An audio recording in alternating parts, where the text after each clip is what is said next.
ലോകത്തിലെ ഏറ്റവും വലിയ മതസമ്മേളനങ്ങളിലൊന്നായ മഹാകുംഭമേള 2025 ഉത്തർപ്രദേശിലെ പ്രയാഗ്രാജിൽ തുടക്കമായി. ഇന്ത്യയിൽ നിന്നും ലോകമെമ്പാടു നിന്നുമുള്ള ദശലക്ഷക്കണക്കിന് ഭക്തരും എത്തിച്ചേരുമെന്ന് പ്രതീക്ഷിക്കുന്ന ഈ പരിപാടിയിലേക്ക് വലിയ തോതിലുള്ള അടിസ്ഥാന സൗകര്യങ്ങൾ, നൂതന സാങ്കേതിക വിദ്യകൾ, സുരക്ഷാ നടപടികൾ എന്നിവയെല്ലാം ഒരുക്കിയിരിക്കുന്നു.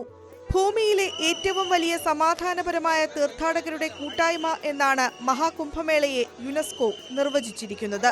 ഇത്രയും വലിയ പരിപാടി എങ്ങനെയാണ് കൈകാര്യം ചെയ്യുന്നതെന്നും ഇത്രയും വലിയൊരു ജനക്കൂട്ടത്തെ നിയന്ത്രിക്കാൻ അധികാരികൾ എങ്ങനെയാണ് പദ്ധതി തയ്യാറാക്കിയിരിക്കുന്നതെന്നും ഒരാൾക്ക് സംശയമുണ്ടായേക്കും. ഇപ്പോഴിതാ മഹാകുംഭമേളയെക്കുറിച്ച് ഹാർവാർഡ് ഉൾപ്പെടെയുള്ള 24 ആഗോള സ്ഥാപനങ്ങൾ പഠനം നടത്തുന്നതായുള്ള റിപ്പോർട്ടുകളാണ് പുറത്തുവരുന്നത്. ഈ മഹത്തായ ഒത്തുചേരലിന്റെ വിവിധ വശങ്ങൾ പഠിക്കുന്നതിനായി ഇന്ത്യയിലും വിദേശത്തുമുള്ള പ്രശസ്തമായ 24 സ്ഥാപനങ്ങളാണ് പ്രയാഗ്രാജിൽ ക്യാമ്പ് ചെയ്യുക. ഗവേഷകർക്ക് പഠനം നടത്തുന്നതിനായി 8 വ്യത്യസ്ത മേഖലകളും വിഷയങ്ങളുമാണ് ഉത്തർപ്രദേശ് സർക്കാർ തയ്യാറാക്കിയിരിക്കുന്നത്.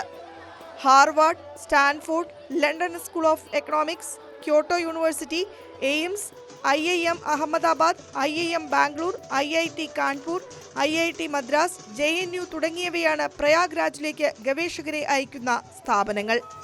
2 സമഗ്ര വിഭാഗങ്ങളായാണ് പഠനത്തെ തരംതിരിച്ചിരിക്കുന്നത്. ഇതിൽ നിരവധി വിഷയങ്ങൾ ഗവേഷകർ പഠനവിധേയമാക്കുമെന്ന് ടൈംസ് ഓഫ് ഇന്ത്യ റിപ്പോർട്ട് ചെയ്തു. താൽക്കാലികമായി സ്ഥാപിക്കപ്പെട്ട ഒരു നഗരം ദശലക്ഷക്കണക്കിന് ആളുകളെ ഉൾക്കൊള്ളുകയും കൈകാര്യം ചെയ്യുകയും ചെയ്യുന്ന രീതി, അടിസ്ഥാന സൗകര്യങ്ങൾ, ലോജിസ്റ്റിക്കൽ വെല്ലുവിളികൾ തുടങ്ങി മഹാകുംഭമേളയുടെ ആസൂത്രണവും നടപ്പാക്കലും സംബന്ധിച്ചുള്ള പഠനം ആദ്യ വിഭാഗത്തിൽ പെടുന്നു.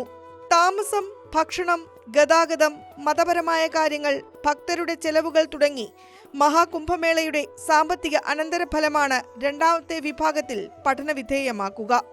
മേളയ്ക്കാവശ്യമായ അടിസ്ഥാന സൗകര്യങ്ങൾ ഒരുക്കുന്നതിൽ സംസ്ഥാന കേന്ദ്ര സർക്കാരുകൾ നൽകിയ സംഭാവനകളും ഈ സ്ഥാപനങ്ങൾ പരിശോധിക്കും.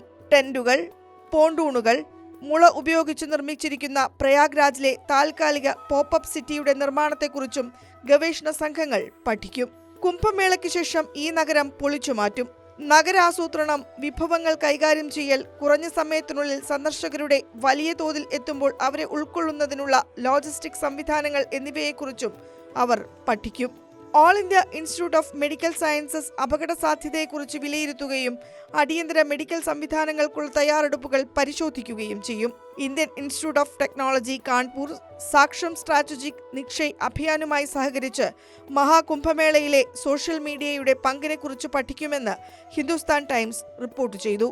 ഈ ഗവേഷണങ്ങൾ ഭാവിയിൽ കൈകാര്യം ചെയ്യുന്നതിൽ അധികൃതരെ സഹായിക്കുമെന്നതിന് പുറമെ ലോകമെമ്പാടുമുള്ള അക്കാദമിക് വിദഗ്ധരും ആസൂത്രണങ്ങൾക്കും വിലപ്പെട്ട ഉൾക്കാഴ്ചകൾ നൽകുമെന്നും കരുതപ്പെടുന്നു. ഇത്തരമൊരു വലിയ പരിപാടി നടത്തുമ്പോൾ ഉണ്ടാകാനിടയുള്ള വെല്ലുവിളികളെ നേരിടാനുള്ള വിവരങ്ങൾ ഈ പഠനങ്ങളിലൂടെ ശേഖരിക്കപ്പെടും. ഭാവിയിൽ കൂടുതൽ സുസ്ഥിരവും കാര്യക്ഷമവുമായ വലിയ ഒത്തുചേരലിന് ഈ പഠനങ്ങൾ വഴിയൊരുക്കുമെന്നും കരുതുന്നു.